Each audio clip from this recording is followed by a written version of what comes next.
Bismillahirrahmanirrahim. Assalamualaikum warahmatullahi wabarakatuh. Selamat berjumpa kembali anak-anakku semua di video pembelajaran mata pelajaran ekonomi semester ganjil. Masih pada materi tentang ketenagakerjaan. Kali ini kita menyambung tentang konsep ketenagakerjaan dan jenis tenaga kerja.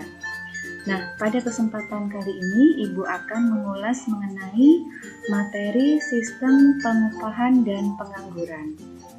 Baiklah, kita langsung saja ke slide yang kedua, yaitu mengenai kompetensi dasar yang harus dicapai pada materi ini, yaitu kompetensi pengetahuannya adalah menganalisis permasalahan ketenagakerjaan dalam pembangunan ekonomi. Adapun kompetensi keterampilan adalah menyajikan hasil analisis masalah ketenagakerjaan dalam pembangunan ekonomi dan cara mengatasinya. Kemudian kita lanjutkan ke materi ya. Nah, di dalam materi ini kita membahas mengenai sistem upah, kemudian jenis-jenis upah, kemudian pengangguran dan macam-macam pengangguran serta cara mengatasinya. Yang pertama kita akan mengulas mengenai pengertian atau definisi dari upah.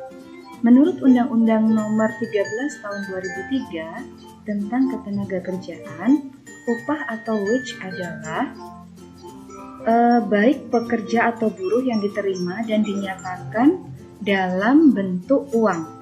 Jadi hak yang diterima oleh pekerja atau buruh yang wujudnya adalah uang sebagai imbalan dari pengusaha terhadap pemberi kerja.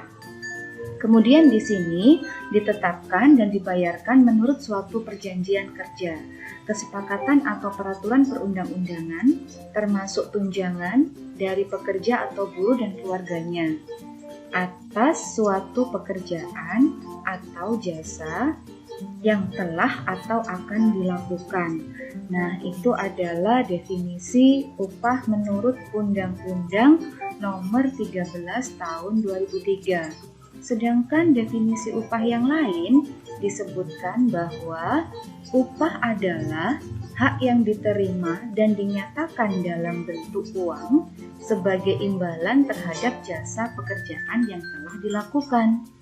Sedangkan pengertian upah menurut Islam yaitu pemberian atas sesuatu jasa atau manfaat yang diduga akan terwujud, seperti pemberian upah kepada karyawan yang telah bekerja untuk memajukan perusahaannya.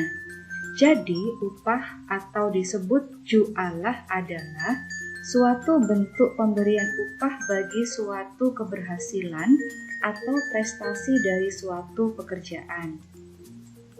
Nah, sekarang kita lanjutkan dengan jenis-jenis upah yang diterapkan di Indonesia. Yang pertama kita kenal dengan upah waktu atau jangka. Artinya, upah dihitung berdasarkan lamanya bekerja. Bisa per jam, per hari, per minggu, per bulan, bahkan per tahun. Nah, yang paling sering kita temui di Indonesia ini, upah yang diberikan adalah berdasarkan waktu per bulan. Biasanya perusahaan akan memberikan upah ini di awal bulan atau di akhir bulan. Tapi ada juga loh upah yang diberikan dengan sistem per tahun. Apa contohnya? Kalau kalian lihat pemain sepak bola dunia, pemain bola basket dunia, ini mereka diupah atau digaji dengan jangka waktu per tahun. Kemudian upah gorongan, artinya upah dihitung berdasarkan kesepakatan bersama untuk menyelesaikan suatu proyek tertentu. Jadi kalau kita melihat ada suatu proyek pengerjaan bangunan atau perumahan, di situ biasanya upah yang diberikan adalah mulai dari pengerjaan awal hingga finishing itu diupah hanya satu kali, yaitu di awal pengerjaan. Kemudian upah satuan. Nah, upah satuan ini artinya upah dihitung berdasarkan banyaknya barang yang dihasilkan. Jadi, suatu misal ada seorang penjahit, dia bisa menghasilkan satu potong jahitan ini dihargai dengan 1 kali upah. Semakin banyak dia bisa menghasilkan jahitan pakaian, maka semakin banyak pula upah yang dia terima. Kemudian sistem upah premi. Sistem ini memungkinkan pekerja untuk mendapatkan upah khusus karena prestasi di luar kelaziman. Misalnya bekerja pada hari libur, melakukan pekerjaan yang sangat berbahaya, atau memiliki suatu keterampilan yang sangat khusus.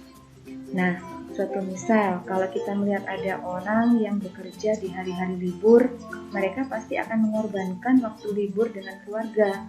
Maka itu mendapatkan hadiah yang dikatakan sebagai upah premi.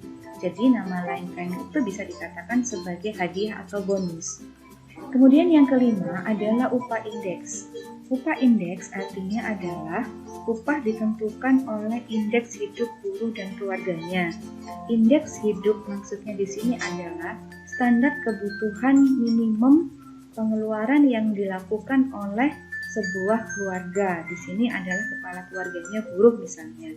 Jadi misalnya dalam suatu daerah seperti Surabaya, harga sembako atau harga kebutuhan pokok ini lebih besar dibandingkan dengan harga kebutuhan pokok yang ada di daerah pinggiran.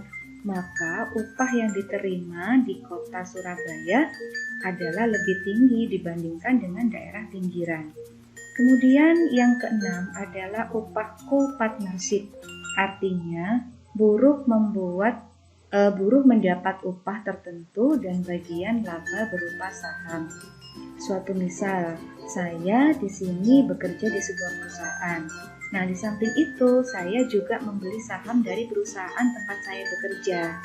Nah, setiap akhir tahun saya mendapatkan bagian atas laba keuntungan berupa saham yang saya tanamkan tersebut di perusahaan tempat saya bekerja. Nah, pembagian saham itu dikatakan sebagai upah co-partnership. Nah, sekarang kita lanjutkan dengan pengangguran. Nah, pengangguran ini siapa saja mereka yang dikategorikan sebagai orang pengangguran? Kategorinya di sini dikelompokkan menjadi 3 ya, yaitu yang pertama, penduduk yang tidak bekerja tetapi sedang mencari pekerjaan atau mempersiapkan suatu usaha baru. Jadi, suatu misal ada orang yang hendak memulai sebuah usaha.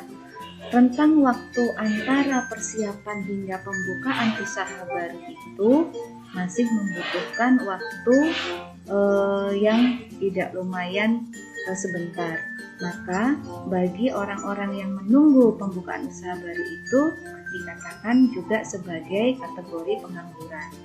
Kemudian kategori yang kedua adalah penduduk yang tidak mencari pekerjaan karena merasa tidak mungkin mendapatkan pekerjaan.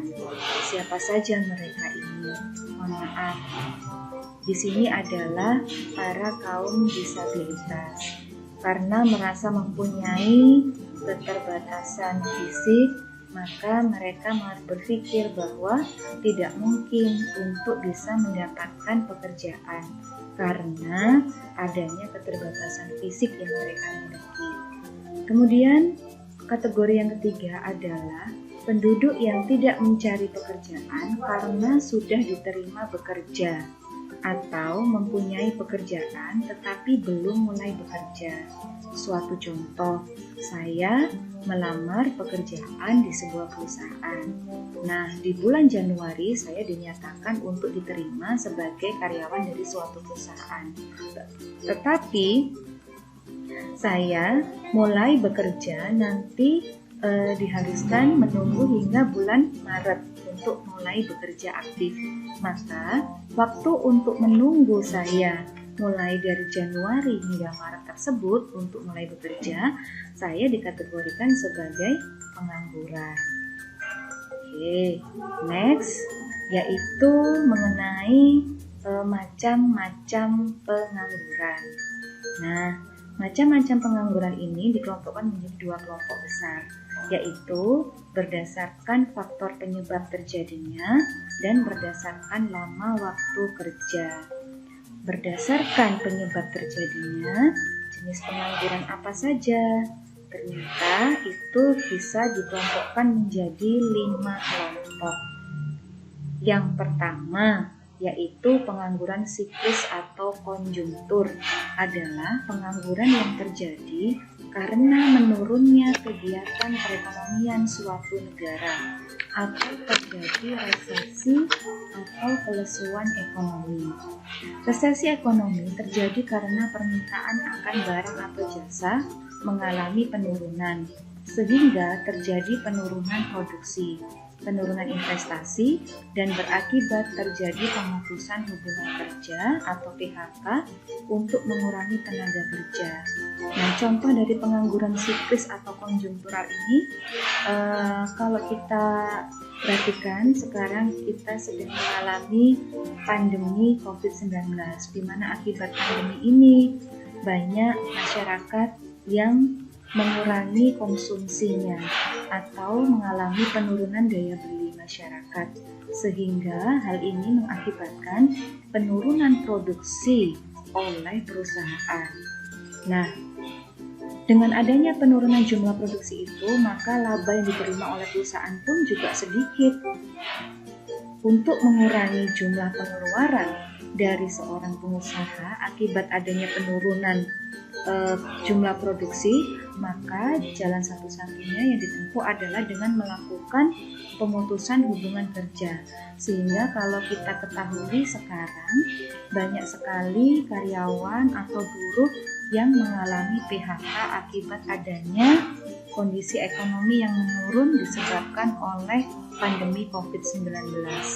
Kemudian pengangguran struktural adalah pengangguran yang terjadi karena perubahan struktur komposisi perekonomian. Perubahan struktur memerlukan keterampilan baru, contohnya peralihan tenaga kerja dari sektor pertanian ke sektor industri. Tenaga kerja sektor pertanian harus dididik dahulu agar bisa menjadi tenaga kerja sektor industri. Jika tidak mampu melakukan penyesuaian ini, dapat menimbulkan adanya pengangguran. Suatu misal, dulu Indonesia menggunakan struktur ekonomi adalah pertanian. Kemudian dengan adanya reformasi, beralih pula struktur ekonomi menjadi industri. Nah, bagi para petani yang tidak mempunyai keterampilan untuk bekerja di sektor industri, maka mereka tidak bisa mendapatkan pekerjaan sesuai dengan keahlian yang dia terima atau yang dimiliki. Adapun jenis pengangguran yang ketiga berdasarkan faktor penyebabnya adalah pengangguran friksional atau peralihan. Adalah pengangguran yang terjadi karena penawaran tenaga kerja lebih banyak daripada permintaan tenaga kerja, atau tenaga kerja yang sudah bekerja tetapi menginginkan pindah pekerjaan lain sehingga belum mendapatkan tempat pekerjaan yang baru. Kelebihan tersebut menimbulkan adanya pengangguran. Nah, jadi suatu misal di sini, saya bekerja di sebuah perusahaan, tetapi gaji yang diterima tidak sesuai dengan apa yang saya inginkan, sehingga saya beralih ke perusahaan lain dengan gaji yang lebih tinggi. Nah, waktu menunggu untuk dipanggil atau mendapatkan pekerjaan yang baru itu, maka saya disebut sebagai pengangguran. Kemudian pengangguran musiman adalah pengangguran yang biasa terjadi pada sektor pertanian, misalnya pada musim paceklik. Jadi pengangguran terjadi akibat adanya pergantian musim. Contoh, seorang petani yang menganggur karena adanya musim kemarau. Di sini kalau dia mau bertanam kembali atau bercocok tanam menanam padinya kembali, harus menunggu di musim hujan. Sehingga selama musim kemarau atau paceklik itu dia tidak mendapatkan pekerjaan. Pengangguran semacam ini dikatakan sebagai pengangguran musiman. Kemudian yang kelima adalah pengangguran teknologi. yaitu pengangguran karena adanya pergantian tenaga manusia dengan tenaga mesin. Nah, kalau kita lihat, pabrik-pabrik sekarang sudah mulai menggunakan mesin-mesin untuk industrinya, sehingga di sini otomatis banyak sekali mengurangi jumlah tenaga kerja yang bekerja di perusahaan tersebut. Nah, pengangguran yang seperti ini disebut sebagai pengangguran teknologi. Oke, kita lanjut ya dengan macam pengangguran berdasarkan lamanya waktu kerja. Terdiri atas 3 macam.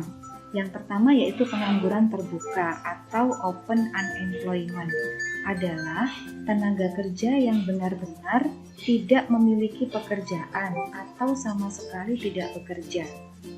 Pengangguran ini terjadi karena tidak adanya lapangan kerja atau karena ketidaksesuaian lapangan kerja dengan latar belakang pendidikan dan keahlian tenaga kerja. Suatu misal, saya sudah lulus menjadi sarjana akuntansi, tetapi ketika saya lulus tidak ada kesempatan kerja yang merekrut seorang sarjana akuntansi. Lowongan kerjanya hanya untuk sarjana teknik misalnya. Maka di sini saya tidak bisa mendapatkan pekerjaan karena lapangan kerja yang tersedia tidak sesuai dengan keterampilan atau pendidikan yang saya miliki. Kemudian pengangguran yang kedua yaitu disebut setengah menganggur atau under unemployment, adalah tenaga kerja yang bekerja tetapi bila diukur dari sudut jam kerja, pendapatan, produktivitas, dan jenis pekerjaan tidak optimal.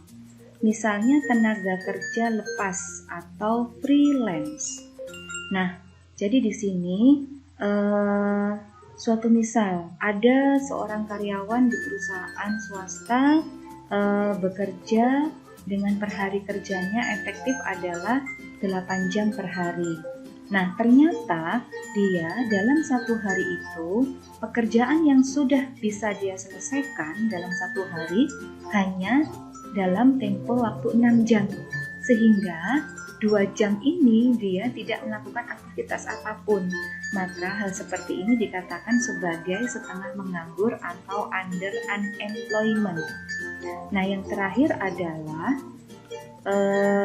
dari pengangguran berdasarkan lama waktu bekerja adalah pengangguran terselubung atau disguised unemployment, yaitu tenaga kerja yang bekerja tapi tidak bekerja optimal karena ketidaksesuaian antara pekerjaan dengan bakat dan kemampuan atau tidak sesuai dengan latar belakang pendidikan serta keahliannya. Misalnya, seorang lulusan S1 pertanian bekerja sebagai tenaga pembukuan atau akunting, atau seorang insinyur teknik bekerja sebagai pelayan restoran. Jadi intinya pengangguran terselubung ini, meskipun mereka bekerja, tetapi pekerjaan yang dia lakukan tidak sesuai dengan basic keahlian atau pendidikan yang sudah dia peroleh. Nah, anak-anakku, itu adalah jenis-jenis pengangguran. Nah, kalau tadi ada jenis pengangguran tadi kan merupakan suatu masalah ya, maka kita harus bisa mengatasinya. Nah, biasakanlah jika mengatasi suatu masalah itu fokus pada jenis masalahnya. Oleh karena itu, kita di sini fokuskan pada jenis penganggurannya. Kalau kita lihat tadi di awal ada yang disebut sebagai pengangguran siklis ya. Apakah itu pengangguran siklis? Oke, pengangguran siklis adalah pengangguran disebabkan karena adanya penurunan keadaan ekonomi suatu negara, sehingga terjadi penurunan daya beli masyarakat. Nah, jalan yang bisa ditempuh untuk mengatasinya adalah dengan peningkatan daya beli masyarakat, dengan mengadakan proyek umum seperti membangun jalan, jembatan, irigasi, dan kegiatan lainnya. Maka di sini dengan pembangunan jalan, jembatan, irigasi ini diharapkan bisa menyerap jumlah tenaga kerja. Kemudian yang selanjutnya adalah cara mengatasi pengangguran struktural. Apa tadi pengangguran struktural? Nah, pengangguran struktural yaitu pengangguran disebabkan karena adanya pergantian struktur ekonomi suatu negara. Nah, cara mengatasinya adalah dengan mengadakan pendidikan dan pelatihan sebagai persiapan untuk berkarir pada pekerjaan yang baru. Suatu misalkan tadi ada petani ya. Petani ini apabila struktur ekonomi diganti menjadi sektor industri, maka dia tidak bisa mendapatkan pekerjaan karena dia tidak memiliki keterampilan di bidang industri. Kemudian solusi yang kedua adalah memindahkan tenaga kerja dari tempat yang tidak membutuhkan ke tempat yang membutuhkan. Kemudian yang ketiga, meningkatkan mobilitas tenaga kerja dan mendirikan industri padat karya. Industri padat karya ini juga diharapkan bisa menyerap banyak tenaga kerja. Baik, kita lanjutkan. Selanjutnya adalah cara untuk mengatasi pengangguran friksional. Tadi nama lain pengangguran friksional adalah pengangguran peralihan, bukan? Nah, ini peralihan di sini maksudnya adalah dengan bekerja pada perusahaan yang lain dengan harapan untuk mendapatkan gaji yang lebih besar. Jadi keluar dari perusahaan satu pindah ke perusahaan yang lain dengan harapan mendapatkan hidup yang lebih layak. Nah, cara mengatasi dari pengangguran friksional ini adalah mengusahakan informasi yang lengkap tentang permintaan dan penawaran tenaga kerja sehingga mempermudah dalam pengambilan keputusan. Jadi suatu contoh cara mengatasi pengangguran ini adalah dengan menyediakan pamflet atau edaran bisa ditempelkan di tempat balai latihan kerja atau kantor pos mengenai informasi-informasi kesempatan kerja. Kemudian jalan yang kedua untuk mengatasinya adalah dengan menyusun rencana penggunaan tenaga kerja sebaik mungkin. Kita lanjut, cara mengatasi pengangguran musiman. Cara yang pertama yaitu dengan pemberian informasi yang jelas tentang adanya lowongan kerja pada bidang lain. Kemudian melatih seseorang pada masa menunggu musim tertentu. Jadi tadi misalnya ada seorang petani yang menganggur karena menunggu musim kemarau berakhir atau musim paceklik berakhir. Nah, masa untuk menunggu selama musim kemarau itu dia diberikan bekal keterampilan, misalnya berupa pembuatan kerajinan tangan atau industri atau pembuatan batu bata. Nah, sehingga dengan mengisi waktu untuk menunggu ke musim penghujan, maka dia bisa menghasilkan uang dengan mengerjakan pekerjaan di luar pertanian. Kemudian cara mengatasi pengangguran teknologi ya. Yang pertama caranya yaitu meningkatkan pendidikan dan pelatihan tenaga kerja agar memiliki pengetahuan sesuai dengan yang diinginkan. Selanjutnya adalah meningkatkan pengetahuan tentang perkembangan teknologi. Jadi intinya pengangguran teknologi ini mau tidak mau seseorang harus mampu untuk belajar tentang teknologi. Terlebih lagi untuk era seperti ini, kalau kita tidak mau belajar dengan teknologi, maka kita akan tertinggal jauh ke belakang. Nah, tadi cara mengatasi sudah. Sekarang yaitu dampak dari pengangguran. Dampak dari pengangguran itu bisa kita golongkan menjadi dua dampak, yaitu yang pertama dari segi ekonomi dan yang kedua dari segi sosial. Kita lihat dulu dari segi ekonomi, apakah dampak dari pengangguran itu. Yang pertama yaitu produktivitas domestik bruto mengalami penurunan. PDB nama lainnya dari produk domestik bruto. Nah, masih ingat ya tentang pengertian dari produk domestik bruto? Produk domestik bruto di sini adalah jumlah barang dan jasa yang dihasilkan oleh suatu warga negara, baik warga negara asli maupun asing yang berdomisili di suatu negara. Nah, apabila banyaknya jumlah pengangguran, maka dengan demikian jumlah barang yang dihasilkan oleh suatu negara akan mengalami penurunan. Kemudian yang kedua, dampaknya yaitu pendapatan nasional dan pendapatan per kapita menurun. Kenapa begitu?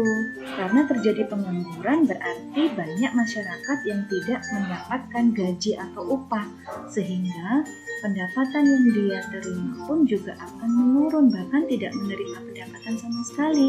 Untuk itu berimbas kepada pendapatan nasional ya. Kemudian dampak pengangguran dari segi ekonomi yang ketiga adalah menghambat investasi untuk usaha. Daya beli masyarakat akan barang dan jasa mengalami penurunan. Nah, di sini kalau kita lihat karena tadi terjadi resesi ekonomi, banyak terjadi pengangguran, maka daya beli masyarakat juga akan mengalami penurunan. Kemudian yang terakhir adalah menimbulkan kelesuan usaha atau terjadinya resesi ekonomi. Nah, karena masalah-masalah ini juga tidak bisa dipilah satu persatu. Ini merupakan satu rangkaian ya, anak-anakku sekalian. Jadi dampak ini bisa saling seperti membentuk mata rantai yang tidak pernah putus kalau kita bicara mengenai masalah dari pengangguran ini. Kemudian yang kedua adalah dampak pengangguran dari segi sosial. Dari segi sosial ada beberapa dampak yang bisa dirasakan. Yang pertama, perasaan rendah diri atau hilangnya dan turunnya kepercayaan diri seseorang. Mengapa begitu? Kalau kita perhatikan, orang yang tidak mempunyai pekerjaan, otomatis dia akan merasa malu untuk dilihat oleh orang lain. Nah, ini menimbulkan kepercayaan diri seseorang akan mengalami penurunan. Kemudian yang kedua, gangguan keamanan masyarakat. Seperti yang kita ketahui bersama, bahwa apabila seseorang menganggur dan tidak mendapatkan gaji, maka banyak mungkin di antara kita, bukan tidak banyak semoga, tapi hanya segelintir saja yang merasa ingin mendapatkan uang tapi dalam waktu singkat dengan cara yang cepat, sehingga ada orang yang berpikir untuk melakukan tindak kriminalitas demi mendapatkan pemenuhan kebutuhan hidup, yaitu dengan cara mencuri hak milik orang lain atau mengambil hak milik orang lain. Nah, hal ini mengakibatkan terjadinya gangguan keamanan di masyarakat. Masyarakat menjadi resah, tidak aman lagi untuk pergi kemanapun ataupun untuk meninggalkan rumah. Dampak yang ketiga adalah biaya sosial tinggi, dan yang terakhir adalah keretakan rumah tangga. Nah, biasanya faktor ekonomi adalah sebagai penyebab utama bagi keretakan sebuah keluarga. Karena apa? Biasanya kalau sudah seseorang atau kepala rumah tangga tidak mendapatkan upah atau gaji, maka biasanya kebutuhan hidup untuk seluruh anggota keluarga juga tidak bisa dipenuhi dengan jalan secara optimal. Baik, materi slide demi slide sudah kita kupas satu persatu. Sekarang kita masuk pada latihan soal. Di sini ada soal yang berbunyi, Pak Martono ingin merehab rumah dengan ukuran yang lebih besar dan model yang baru. Untuk keperluan tersebut, beliau meminta Pak Tuhiman, seorang tukang bangunan, menghitung besarnya upah pekerja dan disepakati untuk 1 meter persegi bangunan sebesar Rp75.000. Sistem upah yang diterapkan Pak Martono adalah, jawabannya ada upah harian, upah borongan, upah indeks, upah bonus. Nah, sekarang mana di antara ini yang termasuk jawaban dari upah yang diterapkan oleh Pak Martono ini? Oke, betul sekali, jawabannya adalah upah borongan. Baik, kita akan lanjut ke soal yang kedua tentang pengangguran. Di sini soalnya berbunyi, pengangguran merupakan permasalahan ekonomi yang berdampak pada masalah sosial dan keamanan. Untuk mengatasinya dapat dilakukan dengan cara-cara berikut ini, kecuali A. Memperluas kesempatan kerja, B. Meningkatkan kualitas SDM, C. Melaksanakan program padat karya, D. Melakukan pengiriman tenaga kerja ke luar negeri, E. Meningkatkan kesejahteraan pegawai.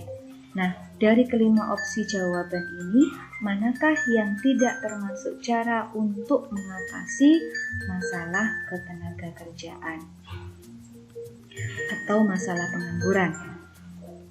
Gimana jawabannya? That's right, yaitu jawabannya D.